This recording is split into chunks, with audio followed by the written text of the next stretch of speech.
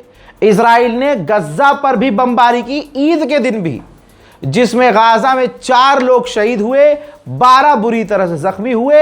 गज्जा पर भी इजराइल के हमले रोज जारी हैं। हजरात, इजराइल ने 40 यूरोमेड एक्टिविस्ट को, यूरोपियन मेडिकल एक्टिविस्ट, 40 एक्टिविस्ट को बैन कर दिया है। उनको फिलिस्तीन आने ही नहीं दे रहा है। ये इजराइल है। आप सोच सकते हैं इजराइल किसे कहते हैं? जो इंटरनेशनल क्रिमिनल कोर्ट के पूर्व जज को धमकी दे। ये रही रिपोर्ट, मिडिल ईस्ट आई की रिपोर्ट है।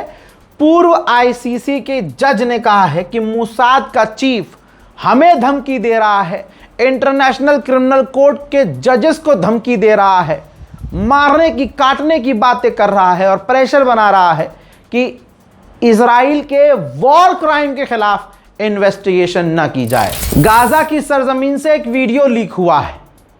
अगर इंसान हो तो महसूस करना।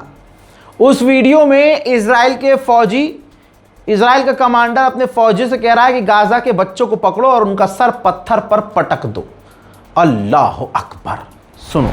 חבורת לוחמים מדהימה הולכת להילחם, להיכנס פה בשיא הכוח. אני צריך 30 שניות של ציונות. יש לך על השעון, אני פותח לך שעון, 30 שניות. שר בהפתעה זה נקרא. אין בעיה, שומעים אותי? לוחמים יקרים וגיבורים, לא רק עיני עם ישראל נשואות אליכם, אלא עיניהם של דורות על גבי דורות שהוכו והושפלו, נרמסו ונהרגו מבלי היכולת שלהם להגן על עצמם. הם קיוו וחלמו שיום אחד יקום עם מעפר ויאחוז בנשקו ויכה באויביו. אשרי שיאחז ונפץ אותו עלייך אל הסלע, אמר משורר תהילים, ואתם זוכים, אשריכם. הנשק שאתם אוחזים בו הוא החרב ההיסטורית שערפה את ראשו של גוליית הרשע שהגיע לחרף, שהגיע हजरात सोचिए, इन पर कोई नहीं बोल रहा है, कोई अरब देश नहीं बोल रहा है। कहाँ गए वो जो कहते थे कि ईरान की डील में गाजा नहीं है? तो अपने बापों से बोलो ना कि इन पर तुम तो बोलो, तुम तो इन पे बोलो। ईरान अरब देश थोड़ी है। अबे अरब देश खुद अरबों के लिए नहीं बोल रहे तो एक गैर अरब ईरान इनके लिए बोले, जबकि बोलता आया है। और इसी वजह से आज ईरान के ऊपर हमला भी हुआ। इजराइल नहीं तो हमला करवाया। आप सोचिए, ये गाजा है, ईद की नमाज टूटी हुई मस्जिद, शहीद हुई मस्जिद में अदा की गई है। शुक्र मनाइए आप कि आपके मोहल्ले में मस्जिद मौजूद है और आप मस्जिद अफसोस के साथ हफ्ते हफ्ते गुजर जाते हैं और आप मस्जिद का रुख नहीं करते। ईद बकरीद की नमाज माशाल्लाह आज तो पढ़ने ज़रूर गए होंगे, लेकिन हाय भारत के मुसलमान, अपने मोहल्ले की मस्जिद, गली की मस्जिद का रुख नहीं करता फजर में। क्यों? ये वो जाने, उसका खुदा जाने। तो जिनको अपने मोहल्ले की मस्जिद हफ्ते में एक बार भी नहीं देखनी होती, उन्हें गाज़ा और फिलिस्तीन की मस्जिदों से क्या ही फ़र्क पड़ेगा।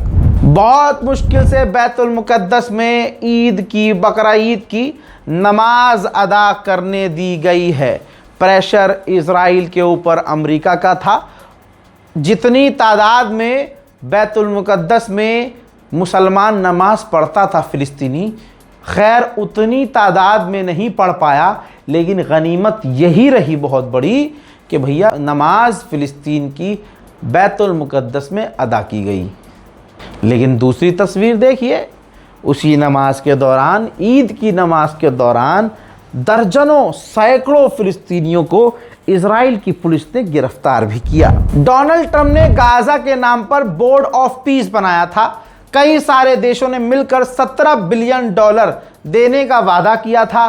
किसी एक देश ने भी $1 भी नहीं दिया। इज़राइल जहां जहां होता है उस देश की गवर्नमेंट के लिए भी खतरा पैदा करता है। फ्रांस ने एक इज़राइली लोकल कंपनी के खिलाफ इन्वेस्टिगेशन शुरू कर दिया है। खबर यह मिली है फ्रांस की सरकार को कि चुनाव के दौरान फ्रांस के अंदर ही उस इज़राइली कंपनी ने फ्रांस के चुनाव में इंटरफेयर किया था। दोस्तों, फ्रांस का प्रधानमंत्री पार्लियामेंट में बोला कि हमने कोई फ्रांसीसी हथियार इज़राइल को नहीं बेचा है और ये हमारी चॉइस है, हम जिसे चाहे हथियार बेचें, लेकिन हमने इज़राइल को हथियार नहीं बेचा है। उधर तुर्की के राष्ट्रपति रजब तैयब अर्दोगान ने एक बयान में कहा कि अल्लाह ने चाहा तो नेतन्याहू अरब देशों और मुस्लिम लीग, मुस्लिम वर्ल्ड के द्वारा सबक सिखाया जाएगा उसे। मोहतरम हजरात, ईद का दिन है, इतनी खबरें दे दी हैं, काफ़ी हैं। इस रिपोर्ट को शेयर कीजिए, दुआओं में याद रखिए, चैनल को सब्सक्राइब कीजिए। मैं हूं रज़ा, गोदी मीडिया की सज़ा। जय हिंद।